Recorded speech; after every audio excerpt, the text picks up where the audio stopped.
Бу һәм кызганычка каршы бу дәүләт күләмендә күзәтелә торган күренеш. Укыту системасында да шулай. Укыту системасында күбрәк игътибар бирелә. Физика, химия, биология, медицина, гамәли фәннәргә. Алар кирәк һичшиксез. Ул теге техник прогресс белән бәйле, дәүләтнең үсеше белән аңлыйм.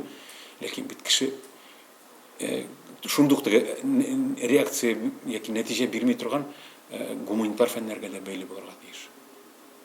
Чөнки гуманитар фәнне кешене тәрбияли. Кешене җаваплы итеп, җәмгыять өчен файдалы итеп урынны табарга ярдәм итә.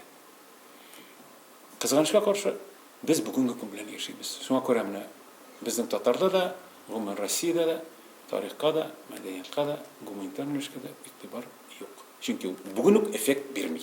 Акчалата матди эффект бирми. Димәк, ул икенче планда калырга мөмкин дип санала. Кызганыч бу хата, ләкин бу хата безнең тормышта бар.